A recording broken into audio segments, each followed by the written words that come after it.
Good morning. Good morning. How are you? Ready? Good morning, everyone, and welcome to the GDOT meeting for July 2024. We're going to be kicking off the meeting with a report by the Equal Access Committee. And we have Ms. Kimberly King, who does an incredibly awesome job at GDOT and representing the organization. So we're going to kick it off with none other than Ms. King. No pressure there. Good morning. Thank you, Madam Chair, for your introduction. As indicated by your chairperson, I am here this morning to provide you with an update on our triennial goal-setting process for our federally funded Disadvantaged Business Enterprise Program. So, DBE, the Disadvantaged Business Enterprise Program goal, is mandated by 49 CFR Part 26. It says that we must every year calculate and submit to our Federal Operating Administration, which could be Federal Highway, Federal Transit, or Federal Aviation. For purposes of this conversation, it is the Federal Highway Administration. But every 3 years, we must calculate and submit to one of those Federal Operating Administrations an overall agency goal for DBE participation. And there are very specific instructions for how we go about calculating that goal. So the goal itself is measured on an annual basis. Our attainment is reported to one of those Federal Operating Administrations every year in June and December. And so what we are saying to them is that we are calculating project-specific goals and utilizing those project-specific goals to look at that overall agency goal and see how close to that attainment we have gotten. We have attained that goal, we may have exceeded that goal, but we use those project-specific goals to determine how we are doing relative to that overall agency goal. So those project-specific goals are different for every project. They may be higher than or lower than the overall agency goal, but they are utilized to inform that overall agency goal. So how do we do that? We do that by looking at what we've done previously as it relates to goal attainment. So in June of 2022, we reported an attainment of 6.3%, or $32,391,750 in DBE spend. In December of 2022, we reported an attainment of 7.1%, or $63,700,248 in DBE spend, meaning for the year 2022, we reported an overall goal attainment of 6.8%. Well, here is a slide that you may have seen before because Mr. Shelby likely shared it with you in 2022. And at that time, you can see that nearly 50% of our federal dollars were being spent on maintenance activity.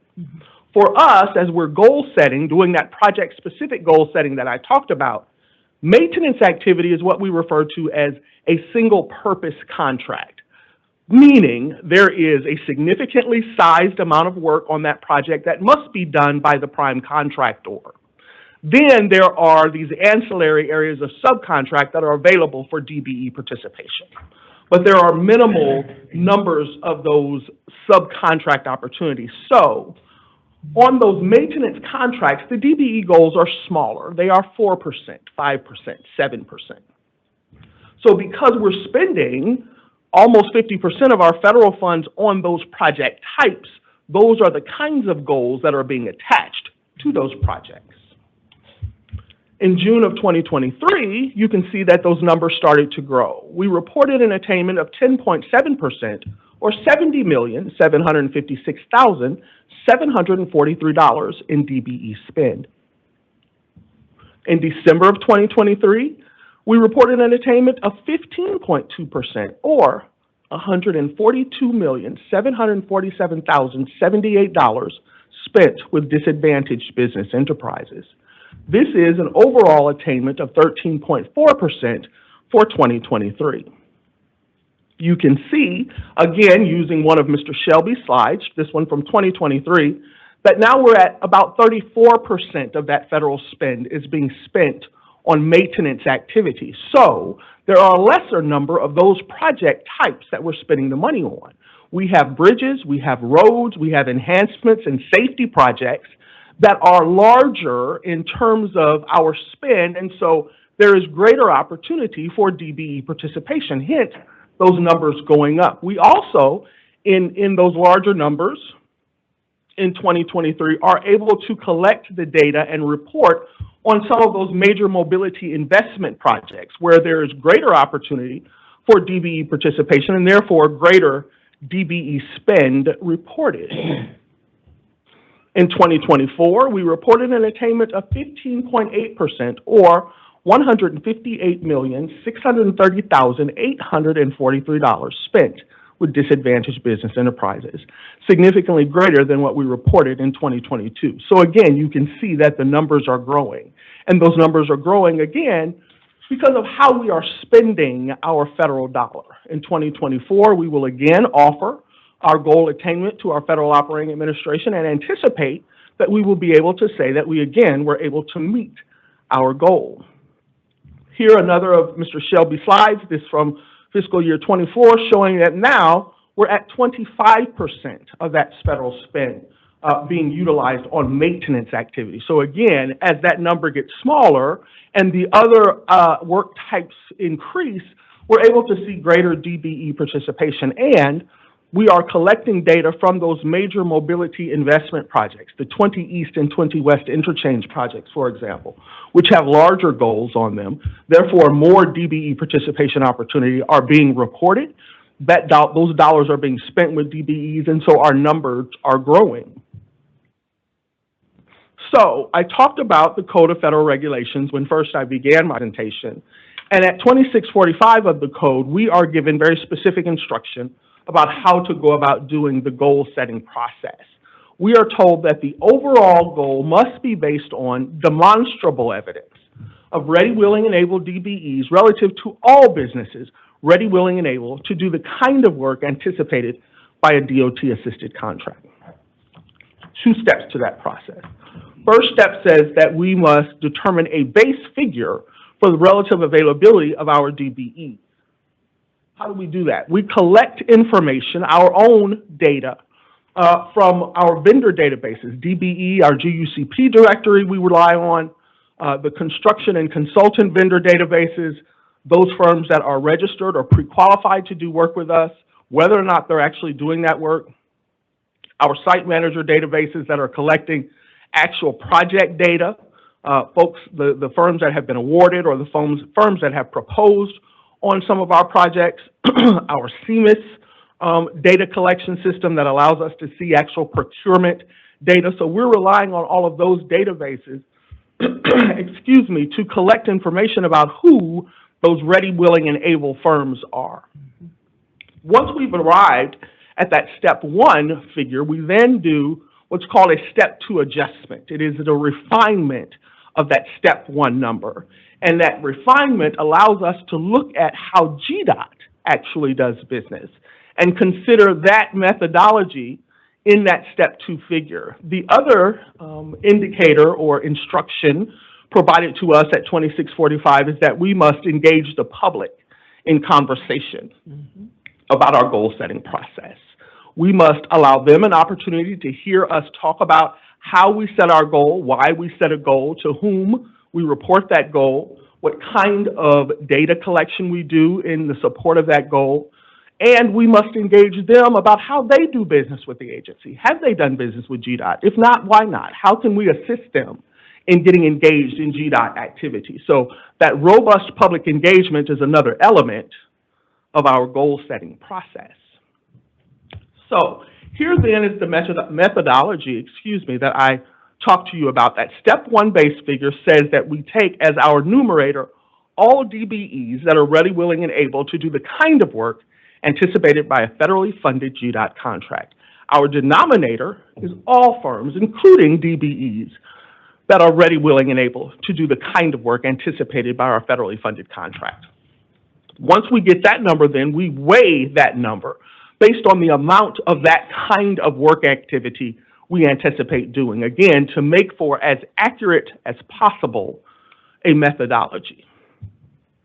So this slide then shows you what we actually use in terms of the numeric data for utilizing our databases and then creating that methodology, that step one that we talked about. So you see on my far left, there is a work code number.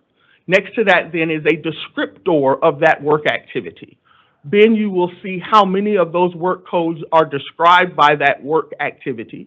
You have the number of DBEs that operate in that space, the number of all firms that operate in that space, and then you're given a relative availability. So that numerator and denominator that I talked about, 31, which is the number of DBE firms, would be your numerator. 218, which is all firms, would be the denominator. And we do that for every work class code that will appear on a GDOT project. Once we've done that equation for all of those work class codes, we then have a step one base figure. However, I want to remind you that we do this calculation for individual projects as well. So when we're talking about an overall agency goal, we're talking about what the engineer's estimate had said to us we're going to do in terms of work types for the next 3 years. But we're constantly doing projects. Every month there is a letting for which we are responsible for goal setting. So we are looking at individual projects and setting goals on that project using this same sort of consideration, but perhaps not all of the work codes that appear here. Say, for example, we have a project that may just have those first 3 work codes: traffic control, construction vibration monitoring, miscellaneous erosion control. So we're going to set a goal that is specific to that project using those numbers.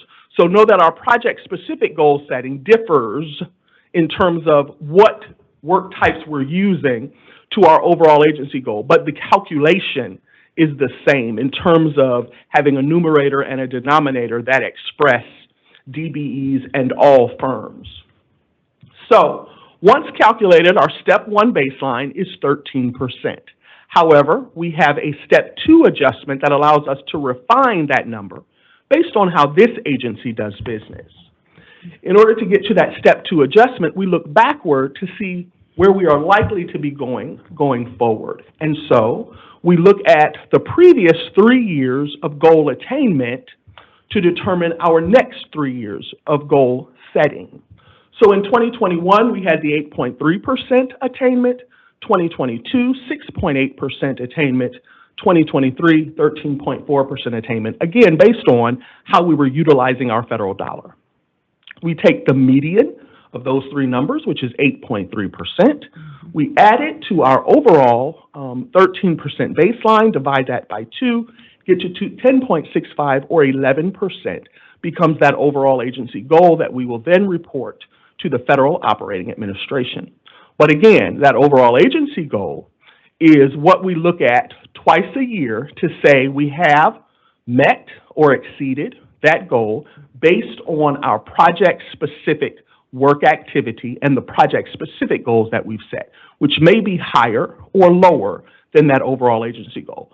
So the overall agency goal, if you will, sort of sits on the shelf and waits for us to use those project-specific goals, to add those up, to monitor those projects, to engage with those DBEs that are working on those specific projects, to determine if we've met that overall agency goal. So it is the project-specific goals where we are spending our time and attention to get to that overall agency goal.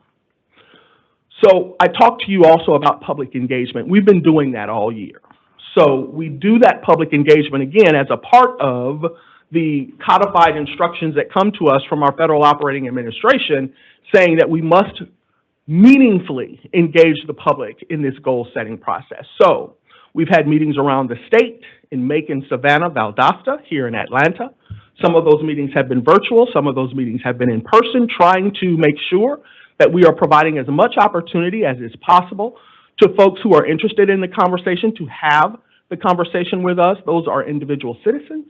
Those are civic organizations. Those are small businesses, disadvantaged businesses, folk who have some interest in being certified. They are industry professionals. We met with the professional services firms that work with this agency through the ACEC group virtually in May. We met in person with the Georgia Highway Contractors Association here in this building in June.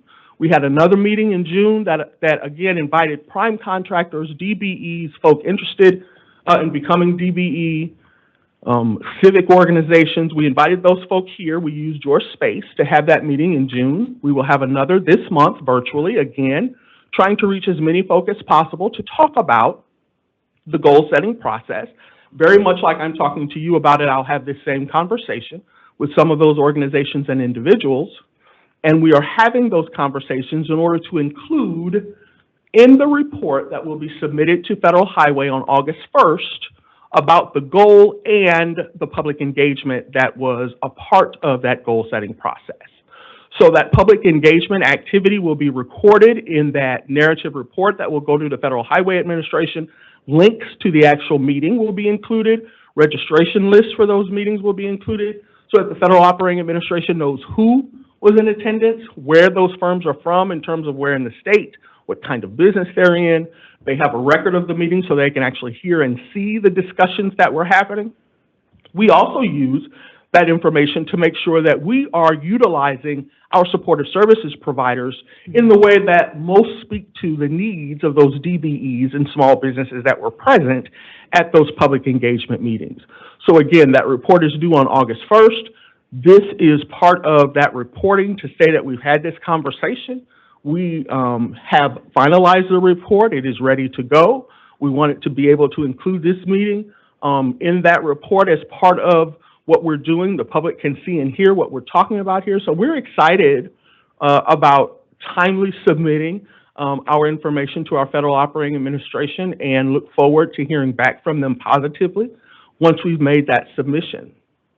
So that is the extent of my presentation. If you have questions, I'm certainly happy to answer them. If not, I thank you for your time and attention this morning. Ms. Lemon? So, so the report that you guys have prepared is making a recommendation on the goal for 2025? 2025, 2026, 2027. Okay. The next 3 years. The next 3 years. Yes. Okay. And you've already finalized the report. I'm sorry? You've already finalized the report? I finalized it in terms of we put all the numbers in. It's not due until August 1st, so we're not sending it yet, but we've included all of the information that the Federal Operating Administration requires. So the purpose of the meeting on the 30th is just to listen, but not take their feedback? Yes, we'll be taking feedback, and we will continue to take feedback for at least 30 days after that meeting. The Federal Operating Administration wants the report on August 1st, but they certainly understand that we're continuing to get information. They've not told us to stop securing that information before the date of August 1st. But it won't be included in the report? It will not be included in the report, but it will be provided to them prior to their making a determination about the report that we've submitted.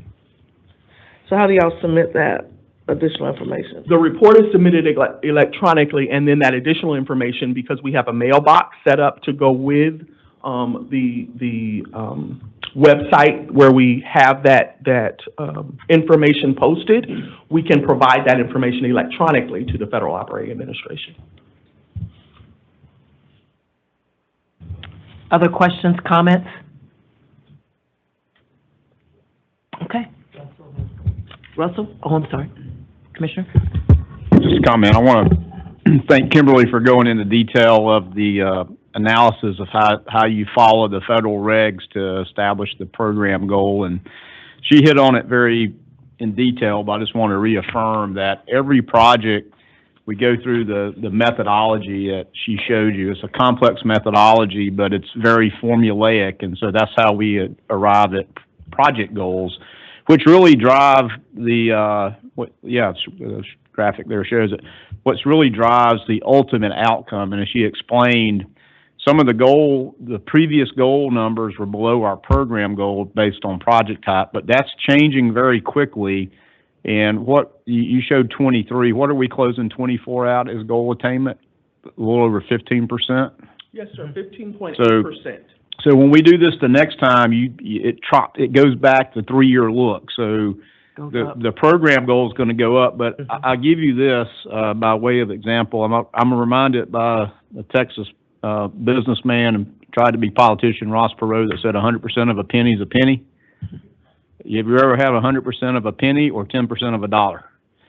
So percentages can be misleading. The other thing she subliminally showed you was that the DBE spend has continued to go up. Even with the percentages looking lower, the dollars out the door continue to rise. And I suggest to you that with some of the bigger projects that are coming online now, we're going to see that spend continue to increase. Even though the percentage looks lower, the actual dollars to small minority businesses will continue to rise, which is good for everybody. And as we do the program goal in 3 years from now, it'll swing the other way because the percentages of the project types that we're doing with the bigger projects have a bigger DB opportunity as a percentage. As a dollar wise, it's going to continue to grow, which is important. So I want to thank Kimberly for all her hard work. I think the mantra we have with Kimberly is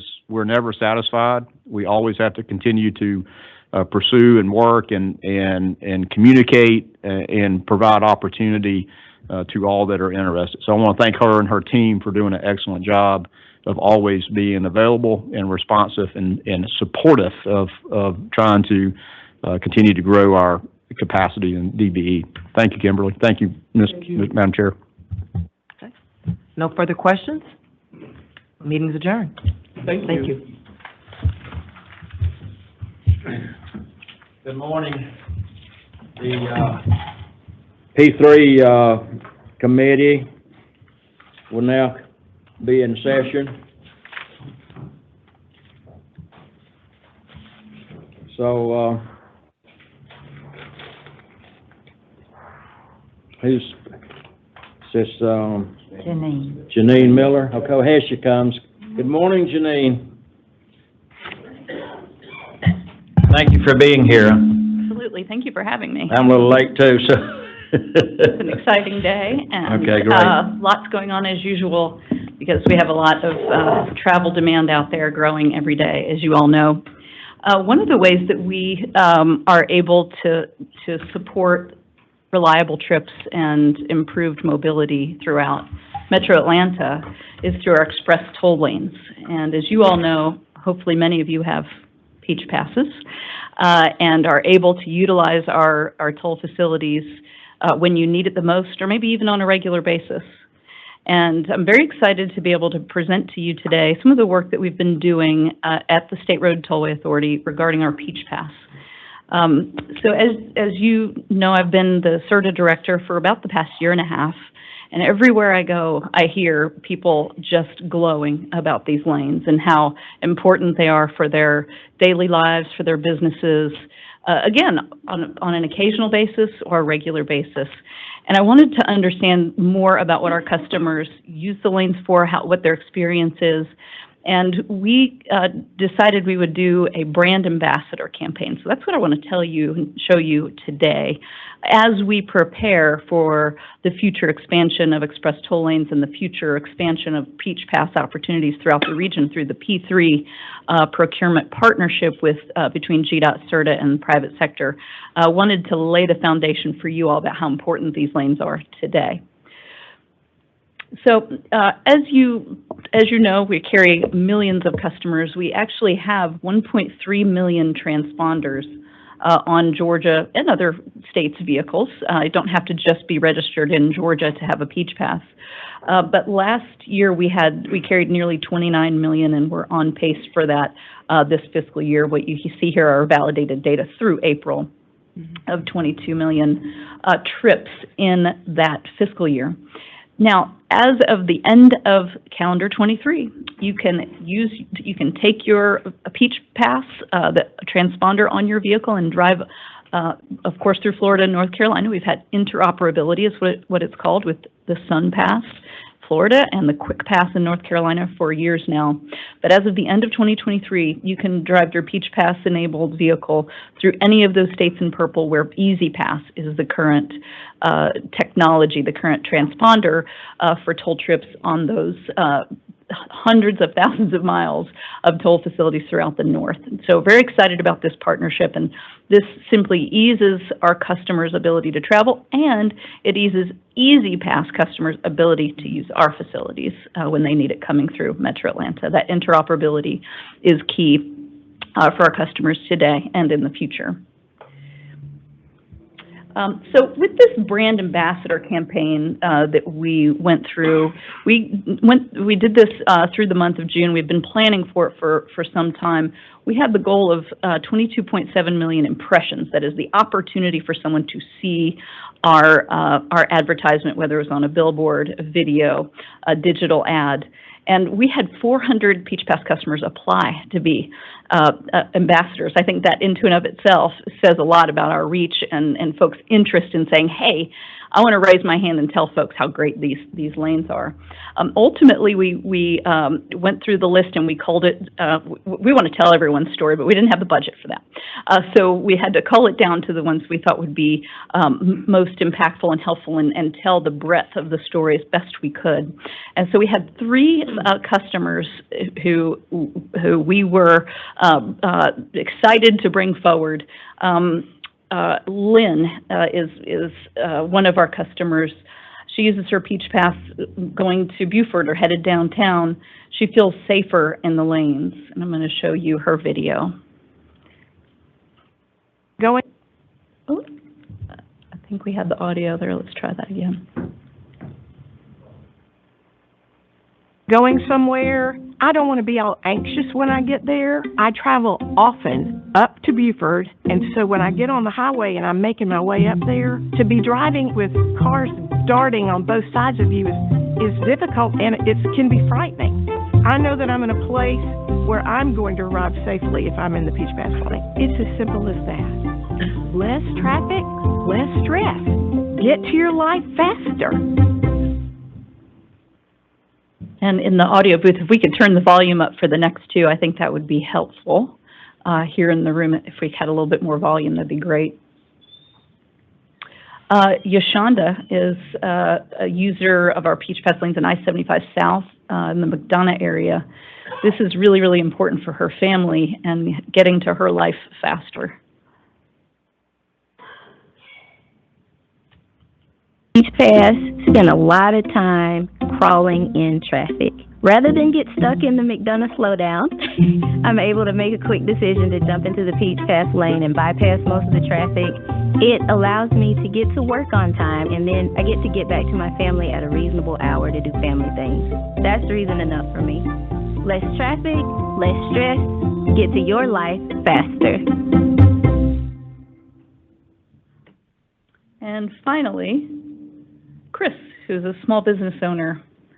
One of his employees in the I-85 corridor was his commute, has had previously an elongated journey to his workplace and was on the verge of not being able to do that job anymore for this small business owner. And Chris knew about his own Peach Pass experience and said, this is going to make a difference for my employee who's a key member of my team. Who was late a lot. He was 2.5 hours in the drive. It dawned on me that maybe I could give him a Peach Pass because I use that a lot. Next day, he got in like in less than an hour, and he was so excited. And so at that point, I decided, you know what, I want to give that to all the employees. They have an extra hour a day to spend time with their family or actually get into work on time. We're a small company, but it's made a big difference. Less traffic, less stress, get your life faster. Those are our 3 brand ambassadors with their digital ads on YouTube and elsewhere. I've also had website banners that look like this, social media platforms where you can click these links to get to these videos and hear about these testimonials. Along our roadways, and I'll show you the map of where those are. We've targeted our key corridors where we have the Peach Pass lanes, of course, our original lanes on I-85, the hot lane where if you have 3 people in the vehicle, you can ride for free. But previously, you weren't able to use those lanes, and we want to display for folks. That's where at least half of our trips occur in the I-85 corridor. That opened in 2011. Down in I-75, those reversible lanes opened in 2017, and we have billboards in that vicinity and up to the downtown connector. And then the Northwest Corridor, also reversible there in Cobb and Cherokee counties. Those opened in 2018. We've got rotary billboards. You've seen those digital billboards that change from time to time. That is where those circulated in that June timeframe. We beat our goal of 22.7. We actually had 23.3 million impressions in that period of time, most of which were billboards, folks seeing them as they drove down the road, but we also had radio and audio on the internet, as well as video streaming and digital banner and social media ads. So those billboards still make a big difference for folks who are doing marketing of any sort for their business or organization, and radio and audio is also just as important. So that concludes my presentation on the Peach Pass lanes, and I just want to give a big thanks definitely to our Peach Pass team at the State Road and Tollway Authority. They are partners with you all here at GDOT in the work we do to operate those lanes on a day-to-day basis, particularly the reversing of the lanes. It is truly a moment-by-moment collaboration to make all that happen and keep it safe. But also, as we go forward and build out these lanes, the partnership for design and construction and finance, toll collections of the new P3 delivered lanes will happen through the Peach Pass. So our partnership and collaboration will continue for decades to come. And if there are no other, Is there any questions from Janine? Great presentation, and go ahead. I've heard this before, but I don't remember. Can you remind us about the math on those lanes, the dollars, how they flow in, and how that all works? the revenues that are collected? Yes, revenues. The revenues are collected by the State Road Tollway Authority via digital electronic toll payment. There are no toll booths, so folks have to have either a Peach Pass transponder or they can pay by their license plate, and we collect that through some administrative processes. Those dollars go to pay back our managed lane system bonds, as well as to support GDOT's operation of the lanes and go into a refresh and renewal fund for that technology as it ages to be able to upgrade it. And is the revenue meet what the projections were? Yes, we are doing, our revenues are doing, the past 2 years are doing better than they were, than we projected. And of course, during the pandemic, the revenues cratered. So we were in a deficit posture right in the year of COVID, but we climbed out of that pretty quickly. As you all know, our economy came back very quickly, and so did our traffic congestion. So in those years, we had to subsidize those payment on those bonds? We had enough revenues to cover the basics. Okay. Yeah, we did not go into default at all. We were covering our expenses, but barely. Thank you. Any other questions from Janine? It's my understanding when you apply for a transponder, you have to put up a credit card. Is that correct? That is correct. There's also an opportunity to buy what's called a bank pass. It's a company that we partner with. So if you don't want to keep a credit card on file, you can prepay with the bank pass and get a transponder that way. Great. Thank you again for that fine presentation. Thanks so much.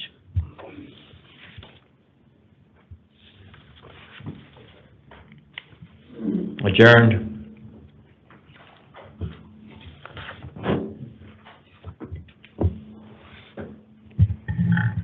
At this time, the Committee of the Whole will please come to order.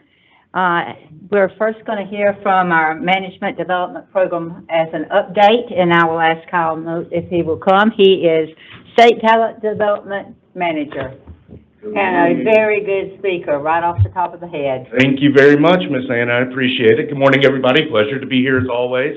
We are here to talk about our Management Development Program. It's been a tradition in the department for a very long time, and when you look around this room, we have a lot of graduates, some from the late 1900s. But it's great, and the picture you have right now is our most recent cohort that graduated this spring, and we'll have another one coming up this fall. I am Kyle Moat. I am the State Talent Development Manager. Here's a little bit of our agenda. So I'm just going to give a brief overview of our leadership development strategic plan that we have, talk about our management development program, or MDP as we like to call it. Going to celebrate some of our successes and show how we're using this to make it better. And then I have 3 projects that we'll be presenting by 3 different members of 3 different teams from 3 different classes. So we'll get those guys up here and let you know how their projects are going with their class. And we'll get back to that in a minute. So here's just an overall look at our strategic leadership plan. You see on the bottom, we do offer monthly soft skill trainings for managers. We have a quarterly class that people can go to called Leadership Empowerment Training, which is ran by a former DOT employee.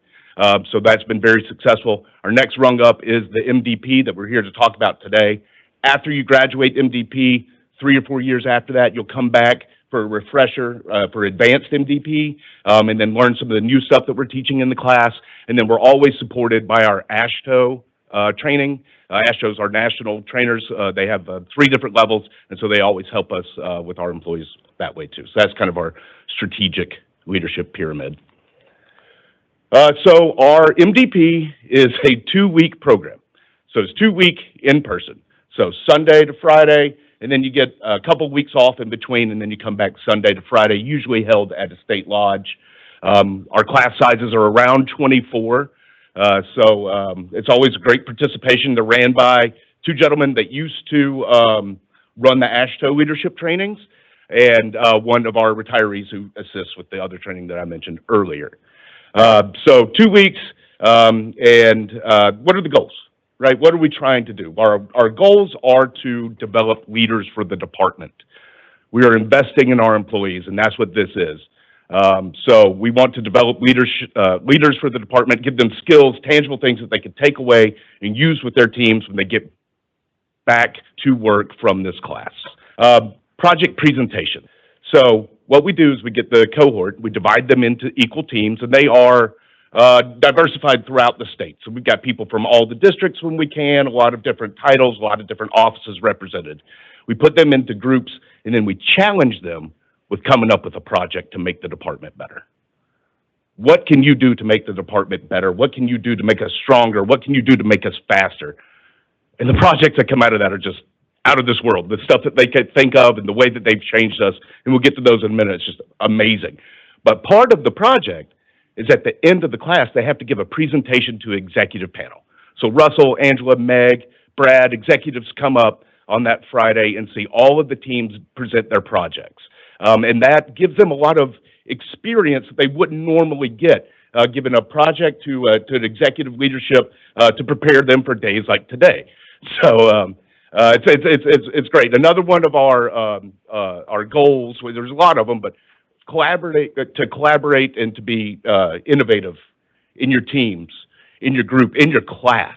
The amount of collaboration that comes out of that, from getting to know people that you may not have had a chance to know, getting to learn about what their jobs are at the department, and then being innovative in with your project that you and your group select to help make the department better. So here are some of the topics. You'll see there's some pictures there. It's not all lecture. We got a lot of tangible, hands-on activities for people to do. We talk about your listening style, mentoring, how important it is to not only mentor, but also be a mentee, leadership style assessment. So you sit down and you take this long assessment about what your leadership style is, what it currently is, and how do you get better. And talk about presentation skills, which I just mentioned, leadership habits, how to motivate your employees, how to help build your team, how to motivate your team, and then also some change management. What happens when things change, and how to manage that down to your employees. I want to take a time to celebrate our successes. So this is back to those projects that we were talking about. How are we making it better? So not only are we making it better by developing leaders within the department, but we're also making it better with some of the projects that they come up with. Last year I was up here and we had 2 gentlemen present their projects. We do have a follow-up on one of those this afternoon, so that'll be great. But here are some of the projects that have come out of our MDP program. First is our Experience U, which is our homepage for the department. It's got an interactive org chart. It's got a forum where you can drop questions in. It's got all your policies, all your procedures, and that came out of two really MDP projects that were merged into one. Fuel receipts. We no longer have to keep the tangible actual receipt when you get gas in a state vehicle. That all can be done electronically. Same thing when you're pulling asphalt tickets, which I've never had the pleasure to do, but you no longer have to pull an asphalt ticket. You get, you have e-ticketing with that. Keeping up with the salt in our salt barns. That was the question. How do we know how much salt is in our salt barns? And this is one of the projects that came out of MDP, being able to keep that inventory so that we can strategically send our trucks and our employees to the salt barns. And then one that we had talked about last time I was up here was electronic signatures needed for right-of-way documents. So sometimes the right-of-way employees, they go out, they have to give a pamphlet to someone, that person has to acknowledge that they've received that pamphlet, and then they would sign a piece of paper, go back to the office, scan it, upload it, and then put it into the project file. Now all that's just done on the tablet in the field. And so it gets automatically uploaded to that project file. So these are some really innovative things that have come out of these classes. I can't talk about them all, but I think we get 7 or 8 a year of these. So it's, because we do 2 cohorts of these, usually we have 4 groups. So it's fantastic, and it really does help the department. So today I have 3 different people from 3 different groups, from 3 different classes to talk about 3 different projects. And they are going to come up one by one. I won't come back up and introduce them, and then I'll come back up and we can talk about some questions after that. So first I'm going to turn it over to Matt Ernest. Matt was in our most recent MDP class, and so y'all take it easy on him, okay? Here you go, Matt. Thank you, Kyle. Good morning. As he said, I'm Matt Ernest. I'm the asset manager in District 3. My MDP group was the Diversified Innovators, and our project was looking at a transition, at least partially, from gas to battery-operated small maintenance equipment. So before I go any further, I'll preface this by saying we didn't look at doing a wholesale swap to battery-powered equipment. We still have emergency events we respond to. We still need that gas-powered equipment to be capable. However, this is geared more towards our day-to-day routine maintenance operations. In doing our background research, we consulted several different resources, the first being a survey that we generated and sent to all 50 state DOTs, and at the time of the project, we had received 14 responses. A handful of those indicated that they had made some degree of transition to battery-operated equipment, and surprisingly, Florida was one of those, given the storm events that they respond to. We looked at research studies from different agencies, one of those being a U.S. Forest Service study, they specifically on chainsaws, and they concluded kind of what we suspected is they have their place, they're useful in certain situations, they also generate less noise and vibration for the operator. We looked at District 3 small equipment inventory and repairs as sort of a case study, and as I said earlier, we're not looking at a wholesale swap because in District 3 small equipment inventory, only about 35% of the chainsaws even have a battery-powered comparable tool. As far as repairs go, we did find that over half of the repairs last year in District 3 were done specifically on the gas engine portion of the equipment, so that does represent a significant amount of repairs that we could reduce by swapping the battery-powered equipment. We also consulted manufacturer specs just to make sure that we were selecting equipment that was comparable to the gas-powered equipment we're currently using, so we're not losing any of that capability. Some of the benefits that we identified, first being reduced costs. As I said, we could cut down potentially on repairs to the gas engine portion of the equipment. You don't have the maintenance costs associated with a small gas engine. Additionally, there is a savings in fuel. Up front, there's a higher initial investment for the battery-powered equipment, but there's a buyback period over time where you can recoup that cost with fuel savings. Efficiency. As I said, you don't have to perform maintenance on a typical small gas engine. You don't have to worry about an operator mixing fuel incorrectly. All you do is pop a battery on it and go to work. You don't have the downtime of that piece of equipment being in the shop for repairs. You don't have the downtime of a crew getting to the field, having a tool that fails to start, take it back to the shop, find another one, go back out, finish the job. Finally, the biggest benefit, safety. Obviously, battery-powered equipment is zero emissions, so we're not exposing operators to emissions while they're running it. Additionally, specifically, or especially with chainsaws, there's a significant noise reduction, and it's about 10 decibels with chainsaws, and that doesn't sound like much, but the way decibels are measured, that's about half of the perceived sound, and that's huge in the field for an operator. To maintain situational awareness around them, they can hear a tree cracking, they can hear their crew members around them if something's going on that they can't see. So moving forward with implementation, we identified phase 1 being a trial, 6-month trial in 2 counties per district across the state.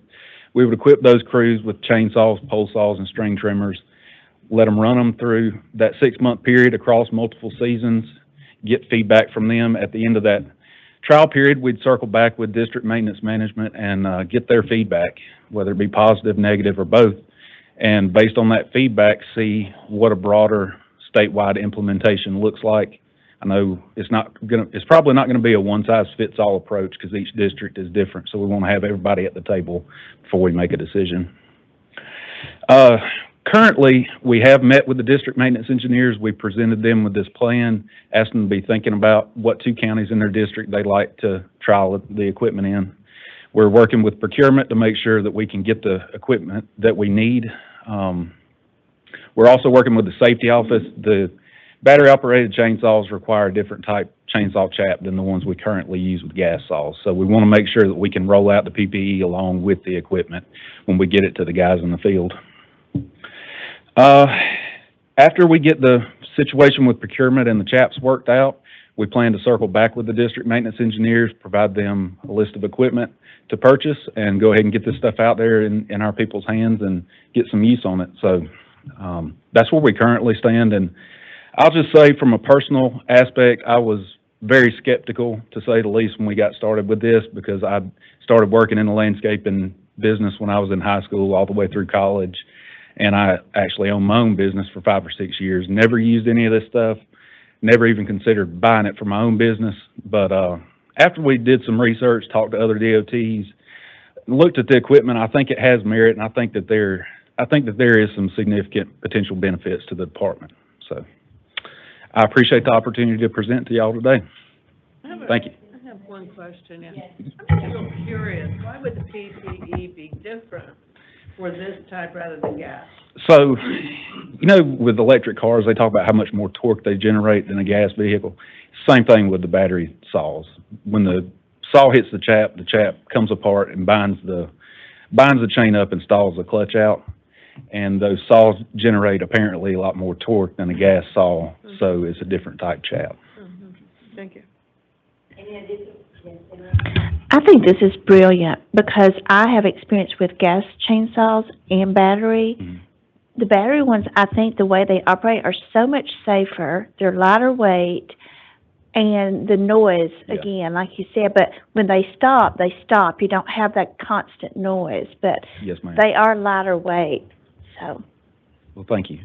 thank you. Anyone else comment? Thank you. Thank you, Matt.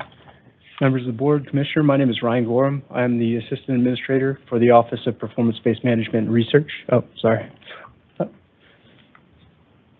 There we go. I'm presenting today on behalf of my MDP group, which was the Superheroes of GDOT. Our group has a variety of experience and work in different roles across the department. This includes two area managers in Brittany McCullough and TJ Norman in District 7 and 4 respectively, a district program manager in District 7A in Nebu Nagash, an assistant state property manager in Jonathan Dills, and a District 4 utility manager in Justin Willingham, in addition to myself. So that's a little background on our group. We have a wide range of experience and represent the department in different ways. Our proposal that we presented in MDP and what I'm here to speak about today is the Power Outage Emergency Beacon. I'll get into the beacon itself in a little bit, but I want to start with how we developed the project and some of the background in that development process. During our time at MDP, this was the fall of 2023. So during that time, Hurricane Idalia was still very fresh on the minds of our District 4 members in their hurricane response. During this discussion, we started talking about extended power outages and those impacts on traffic signals. So we've all been in situations where there's a signal outage, where we're stuck at stopped at a signal, and understand the safety risks associated with that. So that was part of the conversation, and TJ Norman walked us through the district maintenance responses to those storm responses, the requirements to get those signals back online while there is a power outage, and also the coordination with local law enforcement to manage those signals. So based on those conversations, we started doing a little bit of research to see what some alternative solutions are for those power outages to restore power, and also keep in mind the safety to our traveling public to ensure that those outages are not extensive at those signals. TJ walked us through the manpower required through that process, and also in those impacts as well. So we began researching what other states do, and also what's currently used in the by the department for backup power supply for those signals. We also did some research we reviewed research from the Transportation Research Board as well to see some other alternative applications. We began reviewing solar panels as a possibility and evaluated those requirements for what our signals required across the state. And in that review process, we discovered that Hillsborough County, Florida, has implemented what they call a power outage emergency beacon. And this was in response to Hurricane Irma and the extended power outages in the Hillsborough County and Tampa Bay region. So they've established these beacons utilizing equipment that was already in place with their Public Works office. They utilize solar panels, otherwise used for school zones, and set up red flashing beacons to indicate to the public that these should be treated as four-way stops. So that was the idea that we stumbled across and said, what are the applications potentially in Georgia? So our proposal was to utilize a power outage emergency beacon at 2 signals adjacent to the hurricane evacuation routes at lower volume roads that do not currently have battery backup systems, to ensure the public is aware that this should be treated as a four-way stop, but also reduce the workload with those signals when the power goes out at those signals. So that was our proposal. Where are we currently? We've met with the Hillsborough County Public Works Department and discussed their implementation. They were kind enough to share their specifications and signal plans with us, and we've shared those signal plans with District 4 Signal Operations Group to receive feedback and comments on those plans and specifications. Our next steps are to follow up with the Traffic Operations Office and determine if further adjustments are necessary, and then evaluate accurate cost information based on the equipment needed, and propose review funding operations that would suit this project and program it appropriately. Thank you very much for your time. I'm happy to answer any questions that you may have. Very good, and I think that we all experience when lights are out and the chaos. This is fantastic that we're looking at what you all have come up with in regards to solar panels.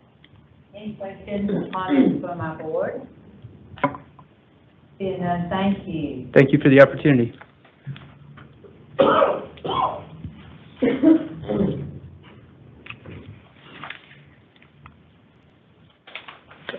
Good morning. My name is Andrew Pearson. I'm a state traffic operations engineer, the Office of Traffic Operations, and I'm here representing the GDOT Avengers, giving you an update on our MDP project, which is vandalism prevention. So just giving a quick recap, if you look at the image in front of you, the image on the left is the Jackson Street Bridge, and this is over John Lewis Freedom Parkway, heading westbound towards the city of Atlanta. And so when our group was trying to determine what's a good project, we were just thinking, and I think honestly, it was somewhat selfish on my end from working in the Office of Traffic Operations. I honestly got tired of people or the state sign shop reaching out to me, like, hey, we need a sign layout for these signs. Someone vandalized another one of our signs. So it's something that, like, could we find a way to maybe curtail that issue, allow me to do some of my other jobs that I need to do. So it was entirely self-serving, but we also look, when looking at the issue, we saw that, like, if you're someone from out of town, out of state, or even out of the country, and you're traveling along our roads, and you approach this sign and you're trying to get where you need to go, odds are that you may not be able to make an informed decision in a timely manner, in a safe manner, if you're looking at this sign, because a lot of the information is being covered up. And so if you also look at the sign on the right, you may look at the front of that sign and think, oh, this sign's aesthetically pleasing, at least as far as signs are concerned. But if you look at the back of the sign, you'll see that there's more graffiti, more vandalism in the back of that sign. So, yeah, maybe it's not going to affect your northbound traffic down the downtown connector, but your southbound traffic that's on the other side, on the other lanes, they may get distracted and turn their eye when they should be paying attention to something maybe in front of them that's more pertinent. So we determined the root of the problem was accessibility. So our goal is to find out how can we prevent people from accessing our sign structures. So this is the first sign I mentioned before, like the Jackson Street Bridge. Currently, there was a catwalk attached to the bottom of the sign. And so our goal is pretty low-hanging fruit. Like, let's just remove the catwalk. It's easy right now currently for anybody to just hop off from the railing of the bridge and stand on the front of the sign, stand in front of the sign and spray paint the sign. So let's just remove the apparatus. We no longer use it within the department performing maintenance on our signs, so let's remove it. And while we're out there, you can kind of see some beams extending from the bridge at the bottom. We'd cut those beams back to just remove any sort of place for them to stand that they may feel like it's pretty stable. So to remove any sort of comfortability for anybody accessing the front of our signs. So that was our first solution. Our second solution is what we called a tower guard. And we kind of got this idea from, in Michigan, Detroit, they've had some success implementing something similar. But if you kind of see here, the uprights essentially provide the awkward looking ladder with the diagonal cross bracing in between. So what our proposal was to add expanded sheet metal, where we put it near the top of our sign structure. That'll prevent anyone from climbing to the very top and then walking or traversing across the top of our sign structures and spray painting the back of our signs. So just some cost estimates for our countermeasures. The catwalk removal is about $5,000 per structure, and that includes traffic control. And for the catwalk removal, we're probably looking at night work because we obviously don't want to affect the flow of traffic throughout the day during rush hour and our peak times. The tower guard, our recent cost estimate when we reached out to a manufacturer to procure this materials, is about $6,000 for 20 sheets of 6 foot by 8 foot expanded metal. And in just comparison, D7 maintenance spent about $250,000 last fiscal year cleaning up graffiti within the district. And 3 or 4 years ago, they actually got a quote from a contractor on what it would take for them to clean up graffiti throughout the entire district. And that's signs, that's sound walls, and some concrete barriers. And that cost estimate ranged from $700,000 to just shy of $1 million. And so none of those dollar amounts include anything preventing them from coming back and accessing our sign structures. So hopefully with a fraction of that cost, we'll be able to curtail that and spend that money elsewhere where we can better spend those dollars. So an update. So I'm here again. Speaking with our District 7 maintenance crew, they should be out this week if they haven't already gone. And we've started with 3 locations along I-20, or 2 locations along I-20. You have the Bill Kennedy Bridge along I-20, also the Boulevard Bridge over I-20, where we will be removing catwalks from those signs and preventing access to those signs and cleaning up the graffiti on the signs, as well as the aforementioned Jackson Street Bridge over John Lewis Freedom Parkway. Mm-hmm. And then along the downtown connector, we will be adding the tower guard to about 6 different locations up and down the connector. So just keep an eye out for our crews as they implement our solutions and move us towards a graffiti-free tomorrow. And that's what that sign, the Jackson Street Bridge sign, should look like without the graffiti and everything on it. So, thank you. Andrew, good report and valuable information, because I think we all, as we drive down the road, realize what has happened in regards to the graffiti that is placed on there. I also want to say thank you to the whole team for what you all have done. And I want to say that I sure do like y'all's name. You want to tell the group, because that flashed up on the screen real fast and went off. What was the name of your team? The GDOT Avengers? Yes. So just know that you all are that, but that was a great name for your team to have. And I see, Jeff? Yeah, first of all, great presentation and great work that you're doing out there. I'm just curious to know, with all the cameras that are set up out there, have you ever witnessed anyone on video doing this kind of graffiti? And if so, what could have been done about it in real time, or if you capture an image? We haven't seen it. We've reached out to, I think it's either GSP or City of Atlanta Police, and I think we reached out to some of our GDOT investigators, and we've prosecuted people that we've caught. It's just hard to catch them. Yeah. We've actually, like you said, we do have cameras out, and obviously those are dedicated towards the roadway, but we have tried turning this to kind of see if we can get an idea of how they're accessing the signs. Oddly enough, it wasn't in Georgia, but we scoured social media and we looked at Reddit, and we saw someone recorded themselves, and I think it's in California, accessing signs. That's kind of how we got the idea for the tower guard, is because we saw them, they recorded themselves like on a GoPro, just climbing up the structure, and we're like, oh, well, if they're doing it in California, I imagine they're probably doing it here.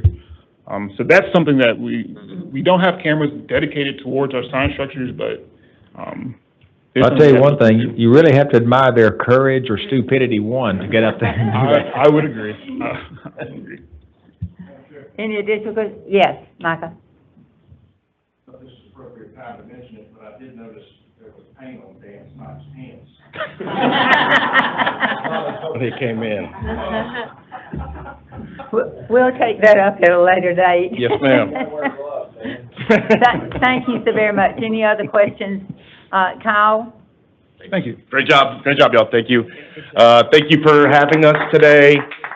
I would be remiss if I did not mention the amount of immense support we get from not only executive staff, but from graduates of MDP that come up and talk about what they learned in MDP and how they implement it into their regular day. And our executive staff is now, Russell had this idea, they are now officially sharks. So like on Shark Tank, they get to witness the presentations, and then they pick which presentation they want to be the shark of. And we're meeting quarterly to help just keep Russell and executive staff abreast on what's going on with these projects. So thank you very much for having us today. I'll be happy to take any questions that you have. Any questions to Kyle? Yes, Renee? I don't have a question, but I would like to commend you for this program, this management development program. It makes these three presentations we heard from these three gentlemen gives me a lot of hope that our talent is deep. These are some sharp young men that came up. It's always amazed me through the years. My experience is some of the things that you think you might need a consultant to help you figure out. If you ask your employees Amen. And empower them to come up with answers, I don't know what percentage, but a huge percentage of our problems can be solved with rank and file employees, young professionals, young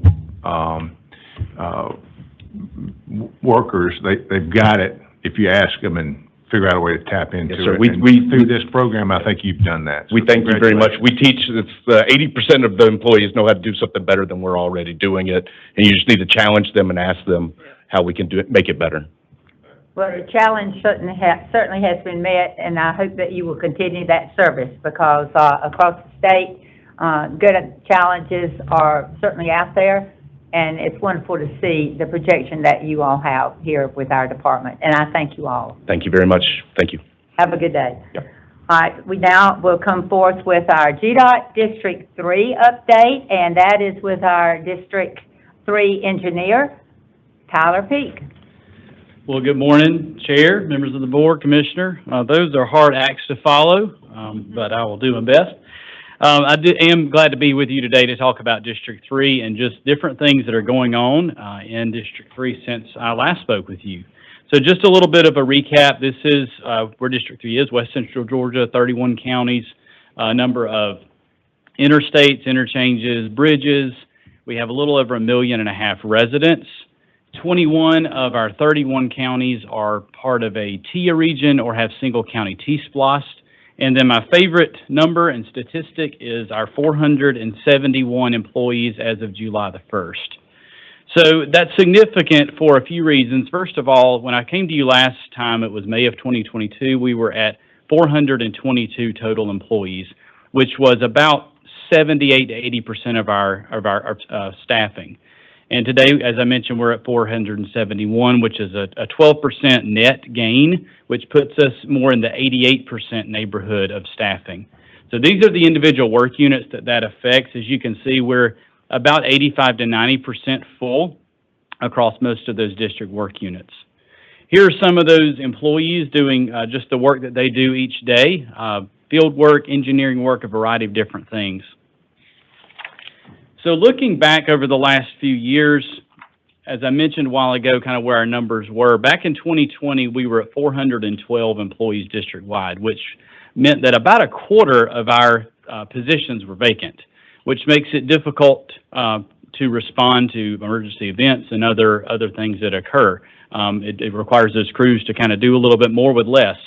And so over the last few years, we've been very fortunate to see that number increase for a few different reasons, most of which are related to either retention or recruitment. So in the recruitment arena, just kind of some examples of things we've done. Last summer, we had 6 interns with us for the summer. This summer, we have 6 interns as well. 2 of those are repeat interns, which is always good to see.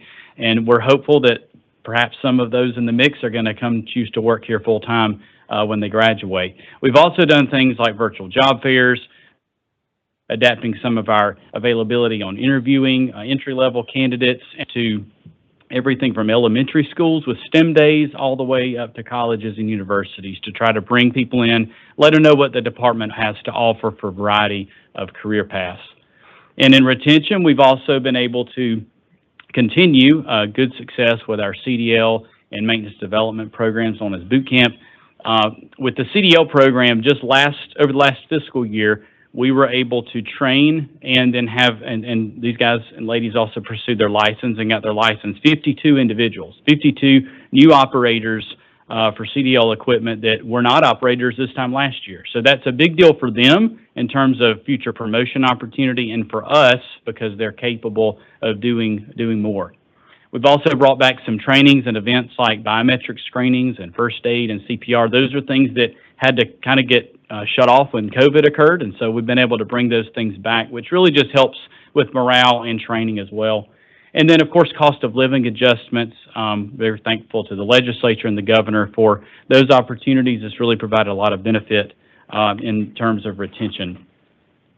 These are some other groups with some type of training event. The top right picture is last year's summer intern class. 4 out of the 6 were there. 2 missed picture day, but those are the 4 of the 6 that were with us. The bottom right there is flagging training as part of our maintenance boot camp operation.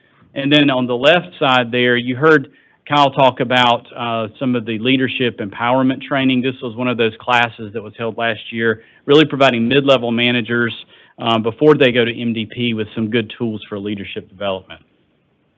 Before I move away from employees, I just want to recognize our fallen colleague, Michael Woodell, who passed away in the line of duty last summer in June of 23. A couple of weeks ago, we had an opportunity to be a part of a ceremony where Representative Patty Stinson had dedicated an intersection in his memory this past session.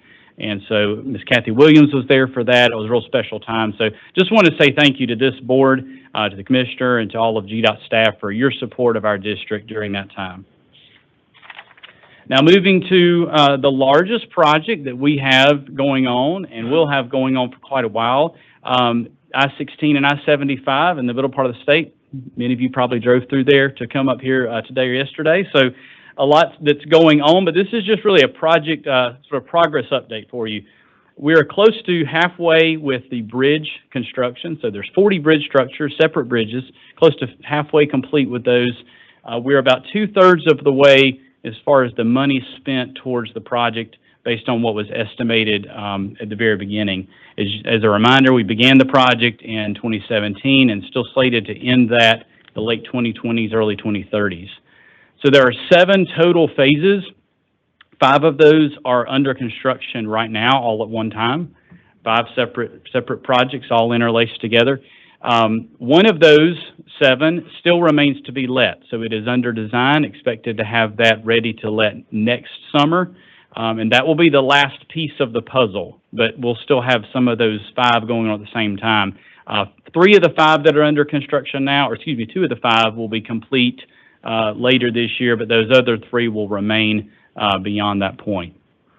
So what to expect to see over the next few months and through the end of the calendar year? Most of our traffic shifts will be occurring on I-16 between the Spring Street and the MLK exits, and we have a lot of construction going on towards the east, towards Savannah, with those I-16 westbound lanes, as well as the 2nd Street Bridge overpass and interchange.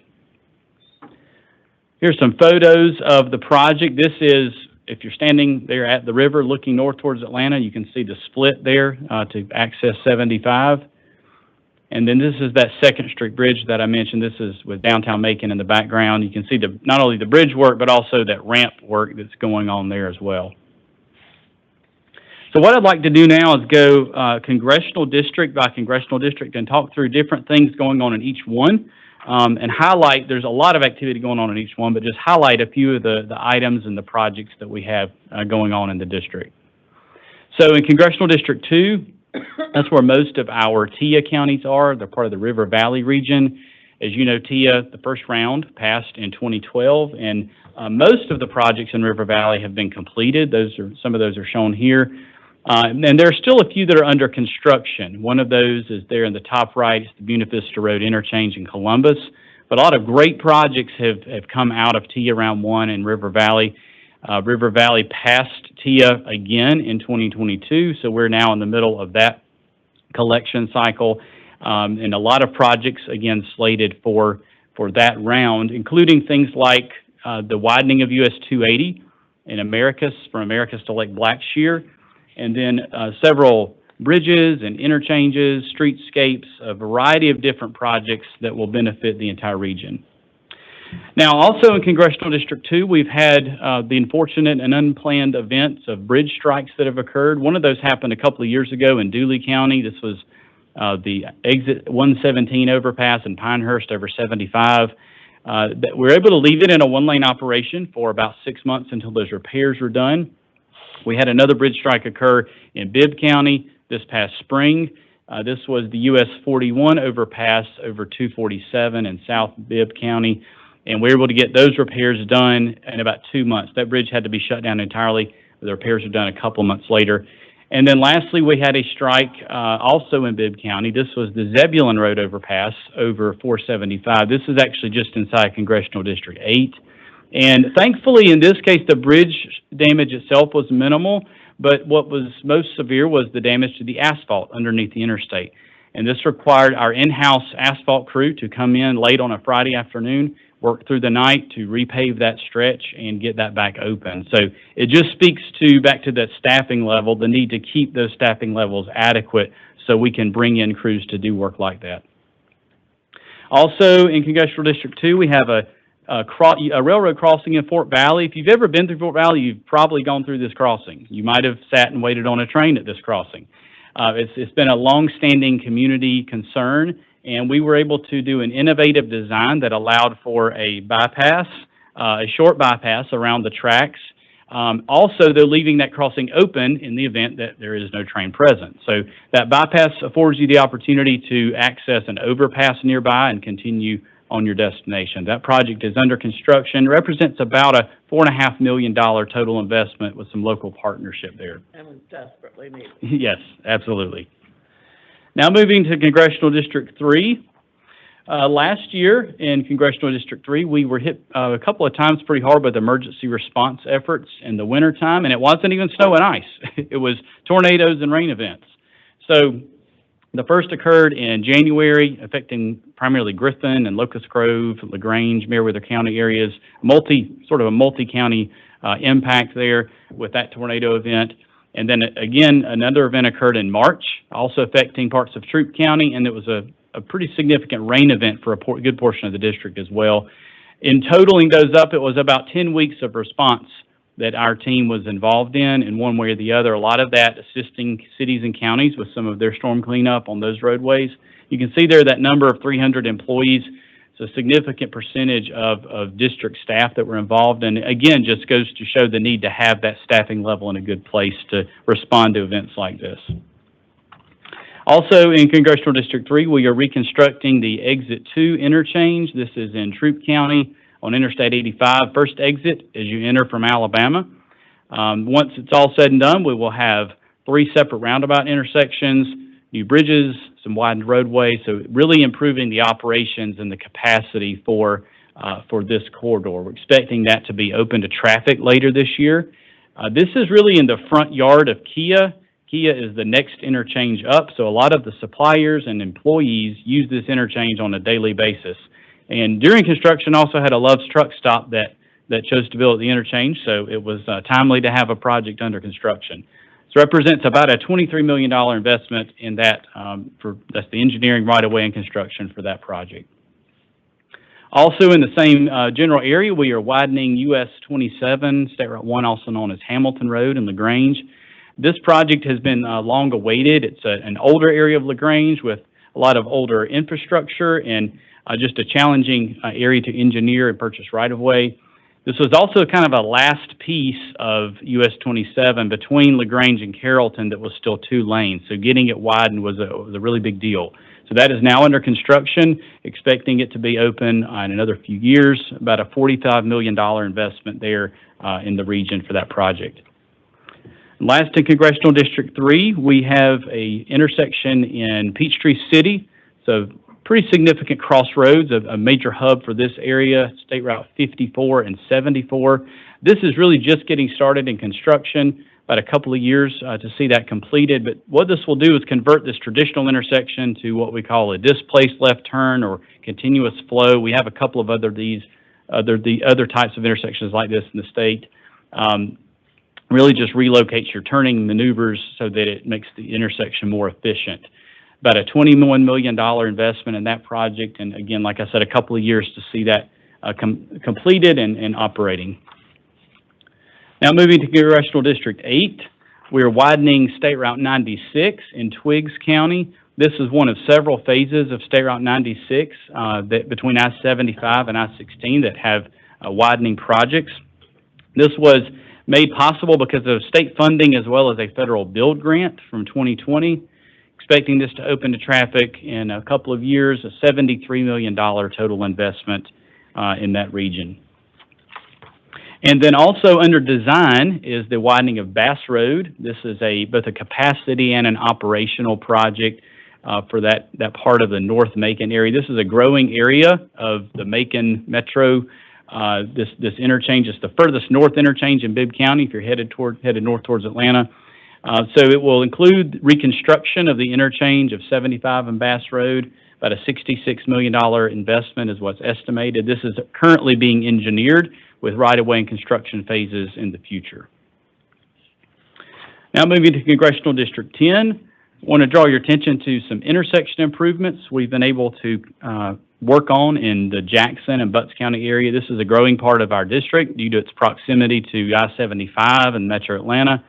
So the map there on the right, the location in green at the far right is the same image that you see there on the left. It's a project that was open to traffic earlier this year. The 2 locations in blue are currently under construction, and then the 2 in red are in final design phases. You can see we're kind of all throughout the county.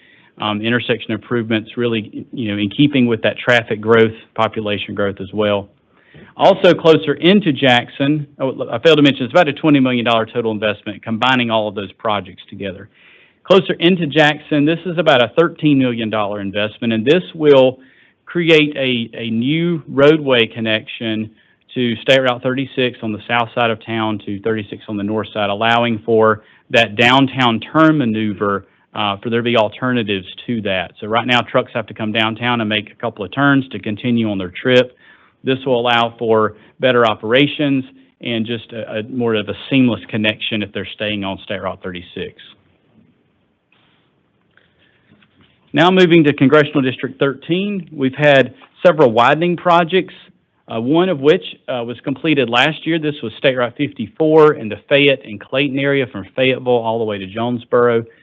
And this was important in the sense of not only having the increased capacity, but it also allowed sort of the final piece of a multi-lane connection between Noonan at I-85 and Jonesboro with 1941. So now that's a continuous multi-lane facility.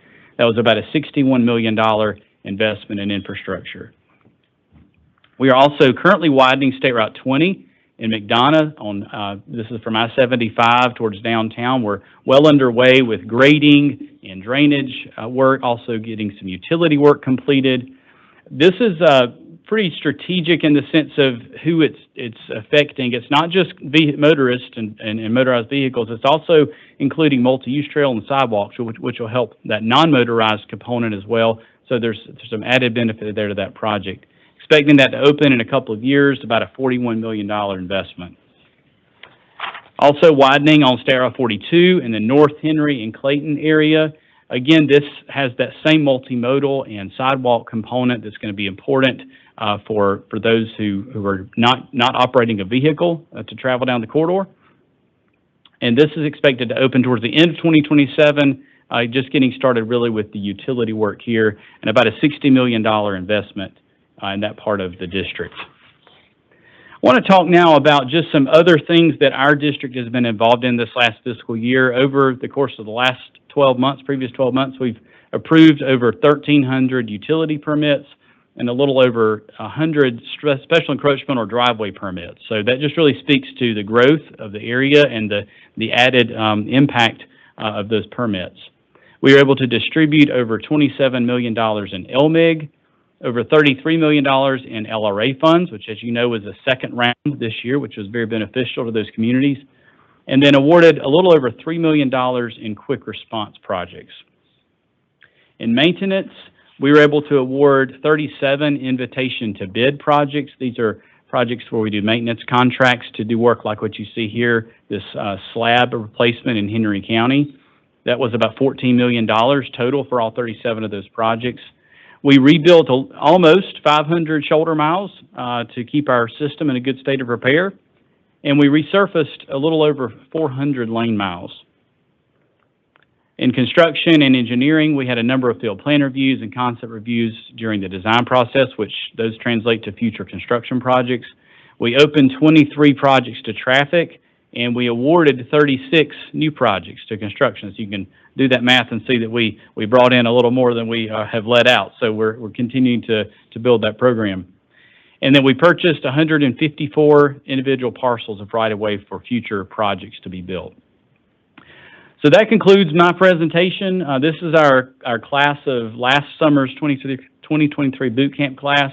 Just really glad to be able to represent folks like this today, and glad to take any questions that you have. Any questions to Tyler? You've got a great congressional district, board members within your Yes, ma'am. district there. I do. And you're commendable for what all, very commendable with what you're doing. And this is done throughout the state, but it's great news to be able to hear exactly what those areas across the state are doing, and you've done a great job here. If there's no questions or statement? Yes, Dana? Tyler, we are still struggling throughout the district with the railroad crossings. Any updates, any kind of information that you can share related to that, or what are we doing? Because I know in Henry County, we still have the issue of, we'll have 4 or 5 railroad crossings blocked at the same time at 4 o'clock on a Friday afternoon. And I'm not sure as a district or even as a state what our options are, but it's not getting any better. So I can share what our district is doing, has done, and certainly maybe others want to share about it statewide. I know the one crossing in Fort Valley that I mentioned with that project, about a year or two ago, we placed a small message board, permanent message board, on one of the approaches before you got to the overpass, to let folks know that the crossing was blocked, so that if they wanted to redirect their trip, they could use that. It was a state road overpass. They could use that option. I know in Henry County, the one that we've talked about before on 20, we are working towards a quick response, most likely implementation of similar messaging before certain intersections, to let folks know that the crossing is blocked. And that way, they may not choose to do so, but they have the option of using a different path, depending on the type of vehicle and the type of route. Thank you. Any additional comments? Well, let me add, I'm not sure if let me just jump in on, so part of our state-funded rail dollars that came from the rail diesel locomotive tax is dedicated, the largest part of that's dedicated to the Henry County with NS to build a parallel siding track south of McDonough, so that the trains are not waiting. Where you are is a place where they have to wait, and they're waiting on the main line, what's called the main line, blocking the crossing. So they're gonna build, I forget how many miles it is, of basically a siding so that two trains can pass and they don't have to stop and be as blocked as long. Now, I can't tell you that, that's gonna solve everything, but it certainly will make a big difference in Henry County, from Locust Grove. Really, the siding starts just above Locust Grove going north, up toward 155 in that area. And so hopefully that will make a big difference. It showed what their operations, rail operations, would greatly benefit, meaning that crossings will be blocked less. So that's one example of how we're trying to deploy some of those dollars that we have, which are fairly limited dollars, to work with the railroads to do things like that to lessen the impact. The other challenge, and I know planning, Janine and the planning team, is, we continue to look at where are the most block crossings, and you have to program projects to build overpasses. Millen, Georgia, is one of those locations. We have a project and we got a grant for where the train blocks two ways of town. You can't get through town, and so, but it takes a long time. I mean, and it's a big need. We looked at the need, 8 years ago, and it was like $4 billion if you put one railroad overpass in every town that has NS or CSX in it. It was about $4 billion back then, so it's probably more like $6 or $8 billion today, to build just an overpass so that every town that has a Class 1 railroad in it would have a way to get over. So it's going to take continued investment to deal with this, because the trains, unfortunately, are not getting shorter, they're getting longer, going to 3 miles. And so 3 miles can block up a lot of crossings if they stop, or even just the time to traverse 3 miles. So it's something we got to continue to focus on from freight and mobility, for the goodness of putting as much as we can on rail to get it off roads. But we got to keep the roads open for safety and operations and all the things that we know is important. But we are strategically working on some of those things, but it's going to take tremendous continued investment to be successful. Thank you, Commissioner. Any additional comment? Yes, Tim? Very brief. I just want to say Tyler's got a very challenging district at times, and got a lot of challenging projects. But I want to say thank you for how responsive you are. And I know I'm speaking for all the board members you represent. You're always very responsive. And I will say one last thing. He probably needs combat pay for dealing with Dennis and Jamie.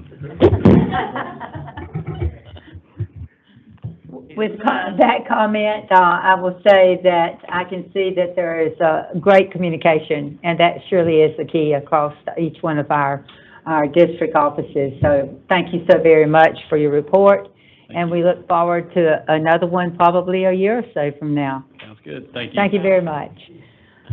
Next, I'm going to ask Andrew Heath to come forward. He's our Deputy Chief Engineer, and he is now going to give us an update in regards to our amended fiscal year 2024 state general funds projects that are in those budgets. Here we go. Well, thank you, Madam Vice Chair and members of the committee. It's my honor to be here this morning to share the great news, and that is an update on the FY24 budget. And as you all know, the large infusion of state general funds that was included in that budget I just have a short presentation to walk through with you this morning, talking about the budget itself, what the department has been up to since that budget was signed, and the rollout of information regarding those state general funds that will be happening this week. But Madam Vice Chair, if it's okay, before I do that, I'd like to invite up Janine Miller, Director of Planning with GDOT, to make some brief remarks before I get into the presentation. Thanks, Andrew. Thanks, Andrew, and thank you, Board, for indulging me here. We have an unprecedented opportunity in front of us, state general funds of more than $1 billion. And I want to frame this out for you and explain why we are so excited about this, some of our methodology. But top line is that 80% of these dollars are going to go, in the roadway categories, are going to go for construction. So we're going to get road work underway. There'll be more orange barrels out there soon over the course of the next 2.5 years.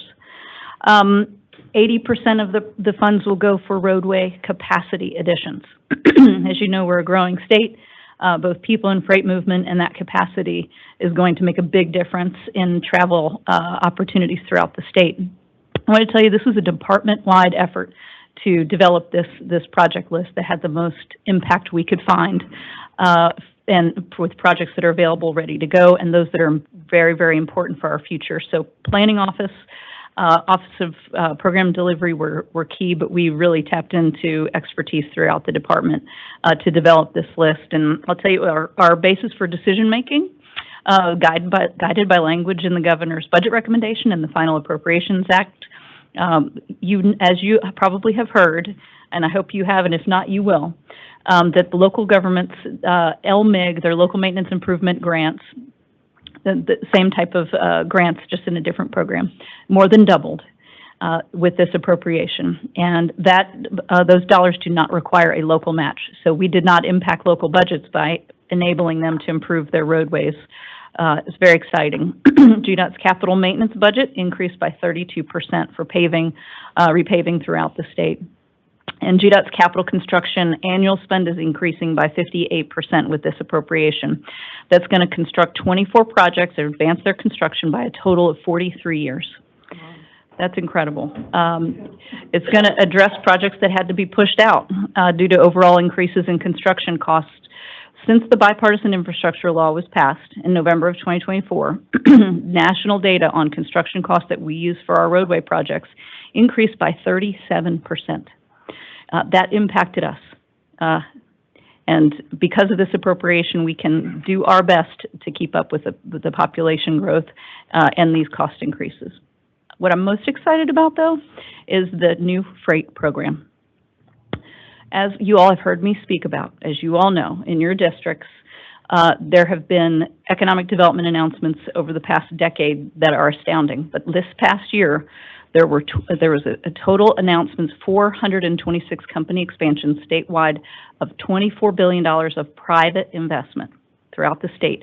And of those, 90% of that investment, $21.7 billion, was in logistics-enabled companies. Those are companies that require cargo in and trucks to bring their goods to their customer and retail markets for their success, for their businesses and their employees in Georgia in the coming years.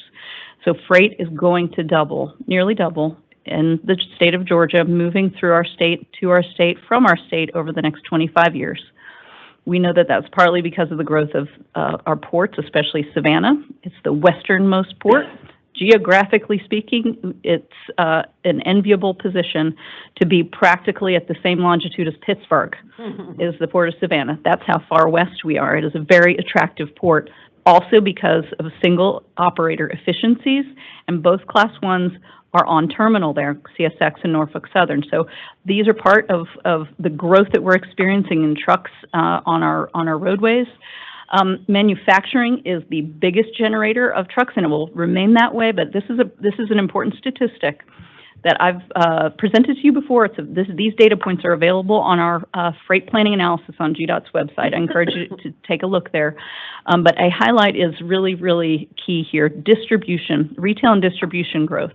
Right now, the trucks that are out there that are carrying retail distribution goods is about 2/3 of the total of agriculture volume out there.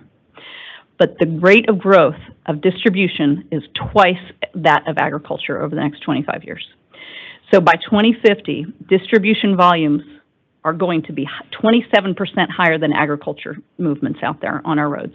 This is a lot due to the population growth in the Southeast. We have more than 87 million people who live in the Southeast, and we are the corner store location for movement there. This freight program is going to enable us to commence more than a dozen projects that otherwise we could not have gotten started on. And that's a lot of this is going to come from the Coastal Empire study, where by 2050, only 5% of the industrial space is going to be available in a 20-minute drive. But if we are able to get started on these and build out in partnership with the local and regional governments there, these 24 investments can decrease the drive time, the delay, and get things back to where they are today by 2050 if we begin to invest now. There's also an inland port in Hall County, and we've done a study on State Route 365 that's concluding now. We're going to get started to the engineering to widen that a project there on 365 that's going to reduce delays by more than 50%. And a third of these funds are going to go towards projects that we have studied.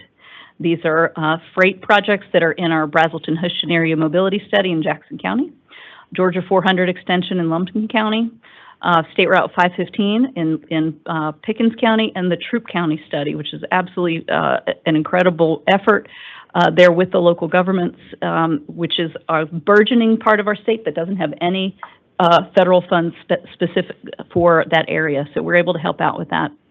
That freight planning analysis I told you about, 5-to-1 return on investment for these projects that we're going to get started with. And we've got a geographic balance for all of these investments, from Chatham to Ware to Colquitt to Decatur counties, to Fannin, Rabun, and Jackson County. I-16 is a critical corridor, and it's going to get started on the widening as a result of these funds from the governor and the General Assembly. We're going to evaluate options for rail crossing fixes in Waycross with these dollars, and we're going to continue the work, as the commissioner said, on evaluating rail crossings throughout the state. We're going to further work on a couple of GRIP corridors and address roadways in rural areas where crashes are currently above the statewide average. These are really important projects also for Metro Atlanta. Could be funded for Cass White Road in Bartow County to increase access to I-75 and 411, where the private sector has invested more than $2 billion there recently. And in Fulton and Gwinnett counties, we're going to advance the widening of State Route 120, road that carries more than 20,000 vehicles a day. That construction will be advanced by 3 years.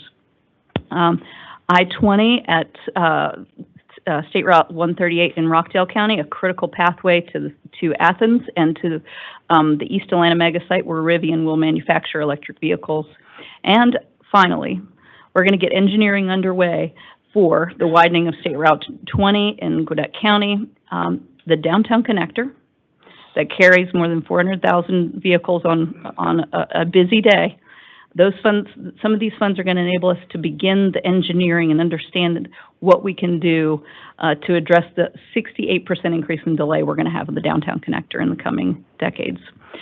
Finally, what I'm most excited about for many reasons is the I-75 South Express Lanes segment there. It is bidirectional. It is reversible. If you all haven't been on that road before, you're wishing it was probably going the direction you were going. So as a result, we're going to be able to get started on the engineering for that I-75 Express Lane segment. We're going to upgrade that facility, so you'll have a reliable trip no matter what time of day. It will not be going in the wrong direction anymore. So big thanks to the planning office. The team is so sharp and diligent, management there, as well as all of our partners throughout the department, especially the commissioner. This has been an incredible effort department-wide, and thank you for indulging me. I appreciate it. Thank you so very much, Janine. We appreciate you being here this morning also.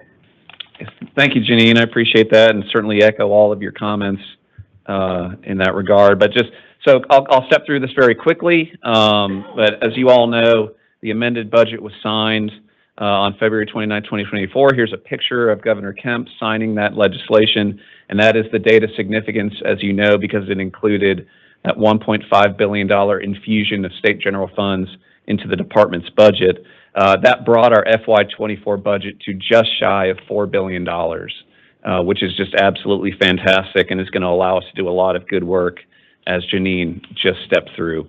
When you peel back that $1.5 billion a little bit, you see that it's broken up into sort of 5 key categories. $98 million included for airport aid, $250 million in local roads funding. That's over 100% increase on the local roads funding piece compared to our base. The brand new $500 million freight program, $593 million in additional state funding and capital construction. That's a 58% increase in that category. And then $50 million in additional state funding on the capital maintenance side. That's a 32% increase in that budget. Just very quickly on the local roads piece, that $250 million, as Janine alluded to, comes without a match. That is in addition to the LMIG that already went out for FY24. So we were able to distribute that money, now distribute this $250 million, and now that we have rolled into FY25, distributing the FY25 LMIG dollars. So a lot of benefit there for our local cities and counties for their local needs, utilizing those dollars. And then just highlighting the capital maintenance piece as well, that $50 million state investment is going to allow us to leverage additional federal aid money to make those dollars go further for our resurfacing needs across the state. So all in all, absolutely tremendous news with this infusion of funds. So looking at the legislation itself, the appropriation language, it included some sort of key language that I'll walk through you very quickly, because as Janine again alluded to, that drove our decision-making process for which projects would be included within these funds. On the capital construction side, specifically increasing funds to expedite projects, departments' projects in the existing project pipeline, right? So projects that had been either shifted out due to cost increases or were sitting further out and enabling us to move those back in. On the freight side, creating that new freight program, provide funding for capital roadway infrastructure projects to promote freight and logistics efficiency and safety, leveraging the body of work that the Division of Planning has conducted through the State Freight Plan, Coastal Empire Study, among others, to introduce and get these freight projects going. Without these dollars, we would not be able to do that. Local roads funding, we spoke about that, the additional support for local infrastructure projects, getting those out the door as quickly as possible. And then capital maintenance and aviation, again, increased funds to support that program.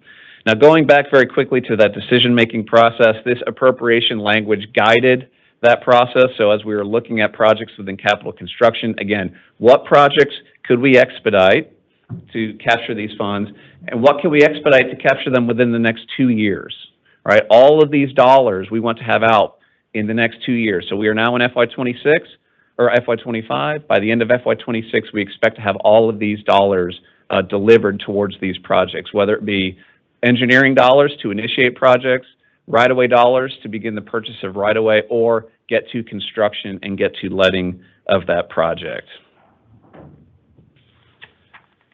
So the key statistics, and you heard some of this already, but 42 total projects. The green box on top is the capital construction and freight piece of this. That's 42 total projects being expedited. Of that 42, 24 are within the capital construction program, as you heard, being expedited by a total of 43 years. So on average, each project on average is being accelerated by about 2 years, which is absolutely great news. The remaining 18 projects are in the freight program. So those are those new projects to address those critical freight needs that we have as a growing state, and with the growth in the ports and all across the state to address those needs. Those 18 projects will be specifically targeted to do that. On the local road side, the great news is we talked about the $250 million investment. As of today, over 90% of that funding has already left the department and is in the hands of cities and counties, and we're looking forward to making that 100% as expeditiously as possible. The capital maintenance $50 million investment has allowed us to advance 12 resurfacing projects across the state, again, leveraging that additional federal aid funding. And then on the aviation side, advancing 38 additional airport projects across the state, the largest of which is to advance the new Griffin Spalding Regional Airport, a brand new airport just south of here in Atlanta, advancing that through the right-of-way acquisition and into the construction process, leveraging additional dollars through the Federal Aviation Administration. That's a project that the Griffin Spalding area has been working on for a long time. And this funding is going to allow us to get that into and through construction, which is tremendous news. So you heard Janine talk a little bit about some of these projects. This is just some highlighted projects in the capital construction program, just to show them for you. This is by no means an all-inclusive list. As I talked about, there's 42 total projects. This is just a handful on the capital construction side. The bolded ones I'll just speak to very briefly. You heard Tyler say I-16, I-75 has been underway for a long time, and he has one more phase to go. That first project bolded there is that last phase. So as we wrap up the design efforts, the right-of-way associated with that, it will be advancing, utilizing this funding to get into construction to complete the I-16, I-75 interchange. We talked about the I-75 South Express lanes. Janine mentioned that, but also talked about the success that facility has had to date. This is to grow upon that success and make that facility even more robust to meet the needs of the growing South Metro area. And then finally, one more to highlight, the State Route 400 North extension, that growing corridor, as 400 currently ends and transitions into Long Branch Road right there at State Route 60 near Dahlonega, make capacity and operational improvements further north all the way up to State Route 52 based on the growing need in that critical area. You can see the link on the slide. You can see the QR code. The website is now live as of this morning. So if you're looking for any additional information in terms of specific investment levels, project details, you can access this information on our website and through the QR code. So transitioning to freight, the I-16 widening is obviously a very big deal with the growing freight needs coming out of the port. What the freight program is going to allow us to do is to begin the design and environmental work to widen I-16 from 4 to 6 lanes, beginning at I-95 all the way up to State Route 67 in Bullitt County. So we'll be designing that and getting environmental cleared through that entire stretch. But in addition to that, advanced construction for what I call the first phase of that, through likely an alternative delivery type concept, a variable scope, to see how far we can get with the dollars we have. We're trying to get from I-95 up to near the Old River Road area, close there to the Hyundai plant that's currently being built. That's obviously not to State Route 67, so we need to continue to push that to drive and meet the full need. But that investment is going to be absolutely critical for that corridor. The State Route 365 improvements north of I-95, so where I-95 currently terminates as a limited access facility, transitions to State Route 365, making additional capacity and operational improvements there in the Gainesville area. And then finally, one other to highlight, the 515 corridor there in the Jasper area around Pickens and the capacity and operational needs on that growing facility and that growing stretch up there towards Ellijay as well. So from a freight perspective, again, just a few highlighted projects. The website, the QR code, has the full list of details and funding levels for all of those projects. So in terms of the communication rollouts, I know we stepped through that rather quickly.